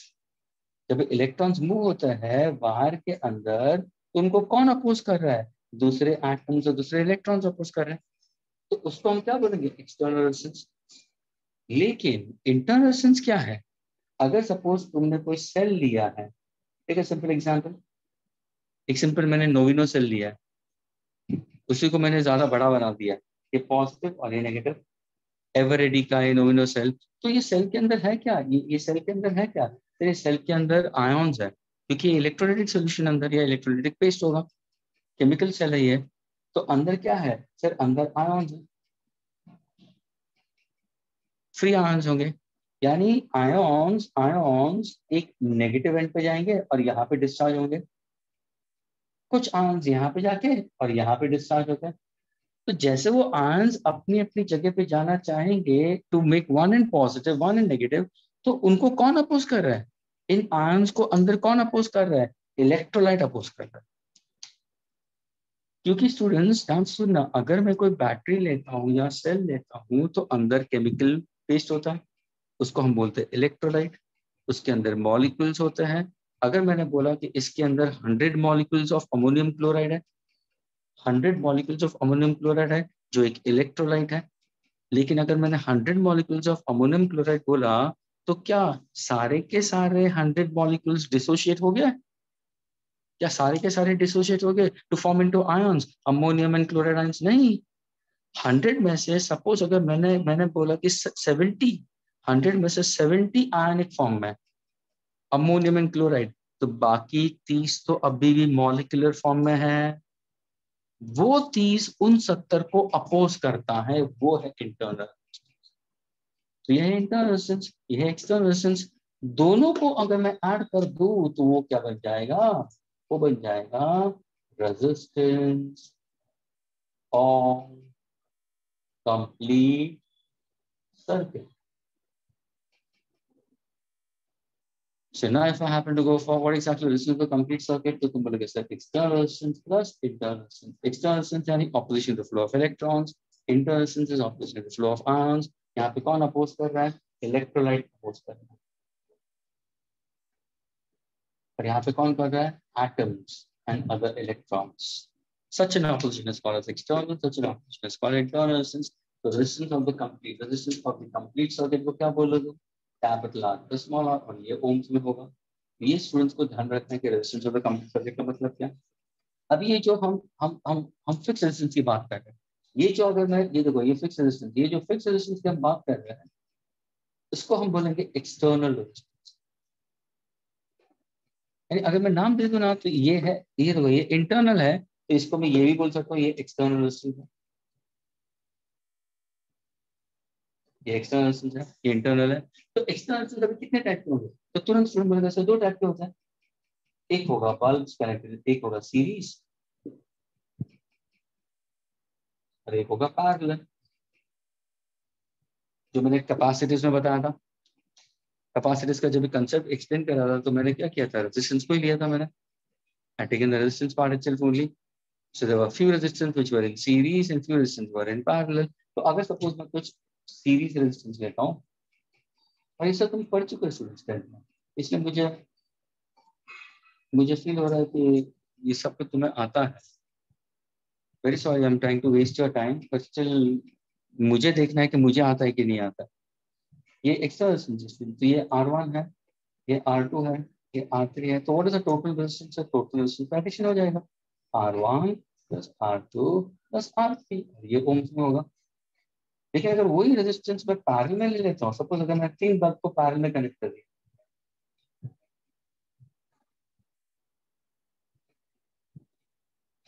और ये मैंने लिया R1 R2 R3, ये पैरेलल का आंसर क्या होगा? तो पैरेलल का आंसर होगा 1/RP, which is equal to 1/R1 plus 1/R2 plus 1/R. So there are 3 resistors connected in series and there are 3 resistors connected in parallel. ये हमेशा ध्यान में रखना, सीरीज में करंट हमेशा कांस्टेंट होता है, पोटेंशियल डिफरेंस अलग होगा। जैसे हम कैपेसिटर्स लिए थे, 3 कैपेसिटर सीरीज में कनेक्ट किए तो charge flowing was same, voltage across each capacitor same concept हो गया। लेकिन वहां पे हमें सीरीज कैपेसिटेंस को 1/CS मिल रहा था, जो पैरेलल का यहाँ पे। और जब अगर मैं पैरेलल ले लेता हूँ तो यहाँ पे पोटेंशियल डिफरेंस कांस्टेंट होगा, करंट अलग अलग होगा। और करंट कैसे फ्लो होगा? How is the current flowing? तो वापस current is inversely proportional to resistance. जो बल्ब का रेजिस्टेंस ज्यादा होगा उसमें कम करंट जाएगा। So that's how I consider resistance and current are inversely. So this is parallel and this is series we consider. In series, current remains constant, potential difference is different. In parallel, potential difference remains constant, current is different.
Okay, now suppose if I happen to give a students, now we speak about concept of EMF. We call this as electromotive.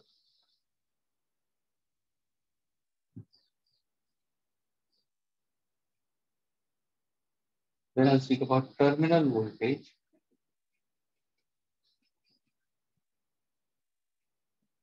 which is called as potential difference for external resistance and drop voltage, small v. So this is capital V, this is capital E, and this is small v. This is potential difference for internal resistance. The unit of all of them, this is also in bold, this is also in bold, this is also in bold. You see, there are three potential differences. Now, what exactly this means, how to understand this part of it. And many students have learned this in class 10th. Okay, so let us go for this concept. Okay, now when I speak about for this part of it, students, ye jo,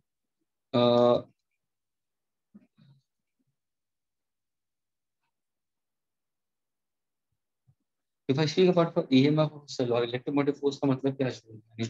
For example, suppose अगर तुम्हारी घर के अंदर जो battery है, torch light है, light चली जा रही है या लाइट चली गई है, तो तुम्हारे पापा ने तुम्हें भेजा नीचे तो बेटा जरा बैटरी लेके आ जा, सेल लेके आ गया. I getting it? So you went down and you got a cell. Okay? नोविनो का एक सेल लेके आ गया. उसी टाइम पे लाइट आ गई और तुम सेल आके पापा को दिए. तो पापा ने पूछा बेटा इसके ऊपर क्या लिखा है, कितना कितना वोल्टेज है. तो तुम थोड़ा सा रीड किए, लेटेस्ट छोटे थे तो नजदीक रखा आंखों के नजदीक कि बहुत सारा तुम्हारा स्क्रीन टाइम बढ़ गया. तो तुमने देखा वहां पे लिखा था 1.5 वोल्ट. तो तुम्हारे पापा ने तुम्हें पूछा 1.5 वोल्ट है क्या, क्या वो ईएमएफ है, क्या वो टर्मिनल वोल्टेज है क्या, क्योंकि आंसर तो पीछे वोल्ट में लिखा है. ये क्वेश्चन तुम्हारे पापा ने तुम्हें पूछा. ऑफ कोर्स पापा पूछेंगे क्योंकि तुम साइंस के स्टूडेंट हो और ये तो बेसिक क्वेश्चन है. तुम ही लेके आए सेल, नीचे से लेके आया, प्लास्टिक में से निकाला, तो पापा ने पूछा भाई देख कितना है 1.5 वोल्ट. और ऐसे अच्छे पापा होते हैं जो पूछते हैं. ऐसे पापा को पूछना चाहिए, भले वो पापा कॉमर्स हो या आर्ट्स पेरेंट्स हो. साइंस पेरेंट तो बड़ा ऑफकोर्स पूछेंगे, और पूछने में उसके लिए नहीं कि साइंस में होना जरूरी है. तो पेरेंट ने पूछ लिया करके. तो तुम्हें पूछा गया कि ये कौन सा वोल्टेज है, तुम पढ़ रहे हो 3 वोल्टेज तुम्हारे बुक में मुझे को दिखाई दे रहा है, ये भी दिखाई दे रहा है, ये भी दिखाई दे रहा है, तो ये कौन सा है, ईएमएफ है, टर्मिनल है, ड्रॉप है. तो तुम लोग को 10th आता है, अच्छी तरह से आता है, तो तुम तुरंत बोलोगे कि हम लोग ने अभी सेल को यूज नहीं किया है, यानी ये ओपन सर्किट में है. तो जब भी ईएमएफ को रीड करना है, वी से दैट जब भी ओपन सर्किट होगा उस टाइम पे जो पोटेंशियल डिफरेंस होगा उनके बीच में वो ईएमएफ होगा. तो ये जो ईएमएफ है वो 1.5 वोल्ट होगा, क्योंकि तुमने अभी सर्किट में कनेक्ट ही नहीं किया है, तुमने इसके अक्रॉस लोड ही नहीं बिठाया, इसमें करंट फ्लो ही नहीं हो रहा है, ये डिस्चार्ज ही नहीं हो रहा है. लेकिन ये पॉजिटिव नेगेटिव किसकी वजह से, अंदर आयॉन्स फ्लो हो रहा है, बहुत धीरे से हो रहा है, बहुत धीरे से, लेकिन दे आर मूविंग. इसलिए यहाँ पे तुम्हें नेगेटिव डिस्चार्ज और यहाँ पे पॉजिटिव डिस्चार्ज, लेकिन वो धीरे धीरे मूव हो रहा है, इसलिए तुम्हें फील नहीं हो रहा है. लेकिन सपोज अगर यही बैटरी सपोज अगर किसी छोटे बच्चे ने अपने टॉय कार में डाल दी, ना ऐसे बैटरीज उसने टॉय कार में डाल दी, पॉजिटिव नेगेटिव को कनेक्ट कर दिया, और बाय चांस उससे गलती से वो पीछे का स्विच ऑन रह गया, चलती तो रिमोट से ऑन रह गया, या वैसे के वैसे तुमने पॉजिटिव में रख के स्टोर करके रख दिया, और वो रिमोट कार पड़ी हुई है उसके ड्रॉर के अंदर या उसके कबर्ड के अंदर फॉर अ मंथ, 1 महीने तक उसने यूज नहीं किया. तो जैसे वो पीछे कवर खोलेगा सेल्स के लिए, तो क्या होगा, सेल्स करोड़ हो गए, कुछ स्टिकी सब्सटेंस बाहर आ गया होगा, या वहां पे तुम्हें एक लेयर दिखाई देगा. तो हुआ क्या है, चार्जेस मूव हो रहे थे, बहुत ही धीरे हो रहे थे, लेकिन हो तो रहा था, यानी मोशन हो रहा था, इसको नेगेटिव पॉजिटिव, लेकिन बाहर को यूज करने के लिए था ही नहीं. उसने ऑन तो किया लेकिन उसने रिमोट से उसको फंक्शन ही नहीं किया. तो हुआ क्या, वो डिस्चार्ज होने लगा, इसलिए यहाँ पे स्टिकी सब्सटेंस आ गया. This is how we consider कि why exactly certain cells become sticky after certain time. ये तुम्हारा ईएमएफ है. अभी तुम्हारे पापा ने तुम्हें दे दिया बेटा अभी इसको बल्ब कनेक्ट करो, तो बेटे ने बल्ब कनेक्ट कर दिया. फिर पूछा बेटा ये बल्ब क्या है, इंटर रेजिस्टेंस है, एक्सटर्नल रेजिस्टेंस है, या वेरिएबल रेजिस्टेंस है. तो बेटा बहुत ही स्मार्ट है, इंटेलिजेंट है, तो बोला एक्सटर्नल रेजिस्टेंस है. तो फिर पापा ने पूछा एक्सटर्नल रेजिस्टेंस का मतलब क्या, opposition to flow of electrons. फिर उसने कनेक्ट कर दिया पॉजिटिव और नेगेटिव. फिर पापा ने पूछा बेटा अभी यहाँ पे मैं एक वोल्ट मीटर तुम्हें देता हूँ, तो ये क्या मेजर करेगा, यानी इसकी वैल्यू क्या होगी, will it have a value greater than 1.5 volt, या ये मुझे बताएगा इक्वल टू 1.5. ये क्वेश्चन पूछा पापा ने बेटे को कि सेल लेक वो लेके आया, बल्ब उसने कनेक्ट कर दिया, था वो साइंस का स्टूडेंट। पापा ने पूछा कि तू अगर वोल्ट मीटर कनेक्ट करेगा, ये वोल्ट मीटर क्या रीडिंग बताएगा, कनेक्ट करने से पहले मुझे बता, क्या ये 1.5 से ज्यादा बताएगा या 1.5 वोल्ट बताएगा। लेकिन बेटा तो बहुत स्मार्ट और इंटेलिजेंट है, वो बोलेगा पापा ये ना ही ये बताएगा ना ही ये बताएगा, ये उससे कम बताएगा। पापा ने बोला कि मैंने तेरे को ऑप्शन तो दिया ही नहीं था, तो तू कम कैसे बोलेगा। तो तेरे को पापा को बोलेगा पापा ये जो 1.5 वोल्ट है ये ईएमएफ किसके लिए है, it is for the complete circuit. यानी ये है energy supplied by cell for complete circuit. Complete circuit का मतलब क्या, energy supplied to whom, energy supplied to electrons to overcome external resistance and energy supplied to ions to overcome internal resistance। अरे तभी पापा बोले अरे हाँ बरोबर बेटा, तो ये 1.2 वोल्ट क्या होगा, ये 1.2 वोल्ट होगा तुम्हारा terminal voltage, potential difference for external resistance, तो ये होगा तुम्हारा कैपिटल वी। तो अगर ई मुझे मिला है 1.5 वोल्ट, टर्मिनल वोल्टेज मुझे दिखा रहा है 1.2 वोल्ट, उससे मैं क्या कंक्लूड करूंगा, उससे ये कंक्लूड करूंगा that terminal voltage is always less than EMF. Terminal voltage is always less than EMF और EMF is always greater than terminal voltage by how much, by how much. तो इसका आंसर निकालो, E minus V, 1.5 minus 1.2, 0.3 volt. ये 0.3 volt है क्या, small v। क्या है small v, drop voltage, ये है ड्रॉप वोल्टेज। यानी तुम ये बोलोगे कि सर इसका मतलब, सर पापा तुम्हें पूछेंगे बेटा इसका मतलब ये हुआ कि इलेक्ट्रॉन्स जब भी मूव होता है वायर के अंदर दिखाई तो देते नहीं हमें, करंट तो हम ऐसा लेते हैं, ये फ्लो ऑफ करंट ऐसा होगा, इलेक्ट्रॉन्स यहाँ पे जा रहे हैं ना, तो इलेक्ट्रॉन जब भी मूव होंगे वायर के अंदर, इलेक्ट्रॉन जब भी मूव होंगे वायर के अंदर तो that is a flow of charge.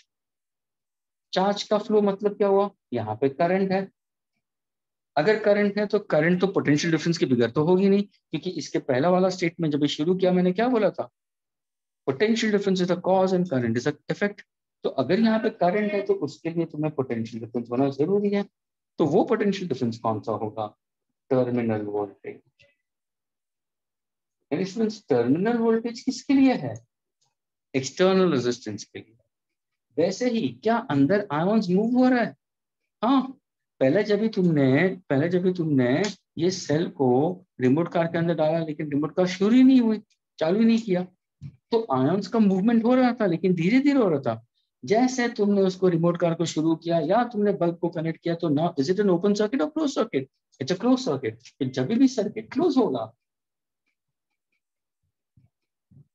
जब भी सर्किट क्लोज होगा तो क्या होगा, क्लोज सर्किट के अंदर हमें ये दोनों मिलेंगे, एक्सटर्नल का टर्मिनल वोल्टेज मिलेगा, इंटरनल के लिए ड्रॉप वोल्टेज मिलेगा, क्योंकि यहाँ पे भी तो आयंस मूव हो रहा है, आयंस मूव होना है यानी flow of charge, flow of charge का मतलब फ्लो ऑफ करंट। अगर यहाँ पे भी करंट है तो इसके लिए भी तो मुझे पोटेंशियल डिफरेंस चाहिए, यहाँ पे भी करंट है तो इसके लिए भी तो पोटेंशियल डिफरेंस चाहिए, वो पोटेंशियल डिफरेंस को क्या नाम दूंगा, drop voltage. That means the total potential difference provided by the battery or the cell, partly used by the electrons to overcome external resistance, and part of the potential difference is used to overcome internal resistance. Therefore, you have E is equal to capital V plus small v. From here, we come to conclusion that electromotive force is always greater than the terminal voltage, or terminal voltage is always less than EMF. By how much? By small v. What is small v? So small v will be equal to what? Small v is equal to small r into capital I. अगर मैं इसको solve करूंगा, therefore E is equal to what? Capital V को R into I लिखूंगा, Ohm's law. ये terminal voltage किसके लिए, external resistance के लिए, ड्रॉप वोल्टेज किसके लिए, इंटरनल रेजिस्टेंस के लिए। दोनों केस में करंट क्या है, तो दोनों केस में करंट सेम है, तो मैंने ये डाल दिया। अभी can I remove I as a constant, yes. अगर मैं आई को कांस्टेंट डाल दूं, what is my equation, I is equal to E upon capital R plus small r. And that's the formula for current flowing through complete circuit.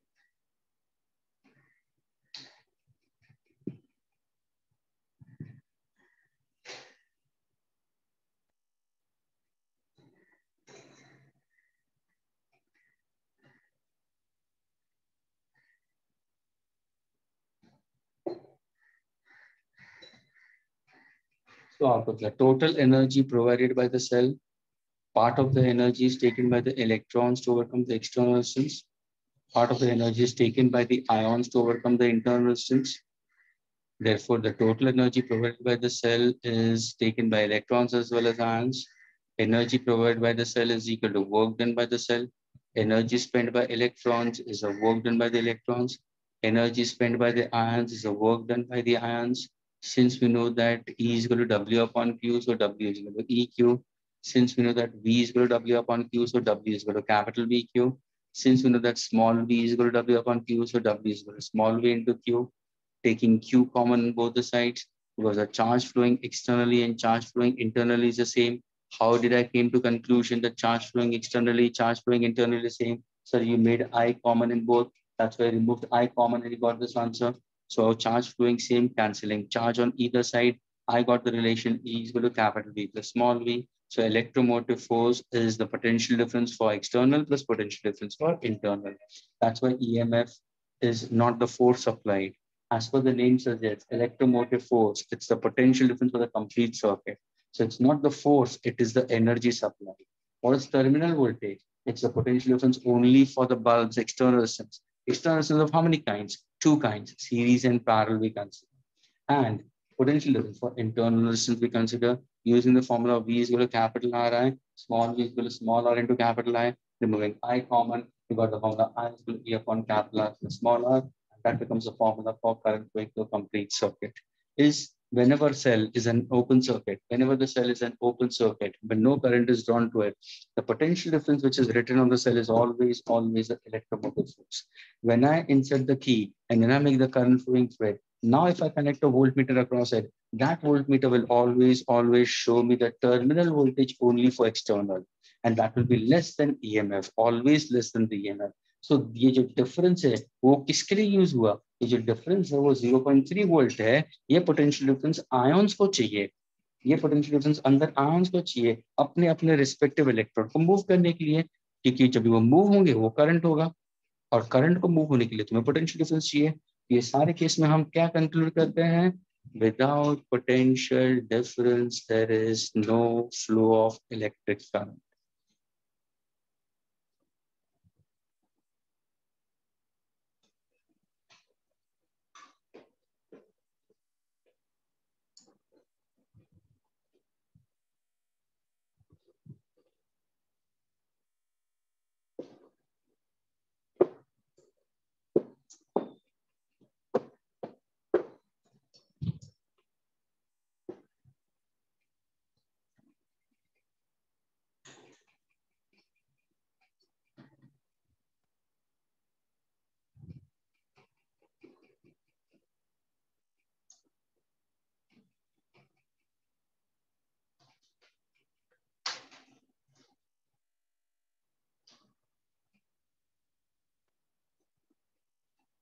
Okay, students. So thanks a lot to be into my lectures. I'm very, very thankful. Okay. So we wind up the lectures. Okay. Next lecture, please to inform me. Thank you, Shayani. Thanks a lot. Okay. Thank you, sir. Bye. Bye. Thank you, sir. Bye, sir. Once again, happy Guru Purnima, sir. Thank you. Thanks. Bye-bye.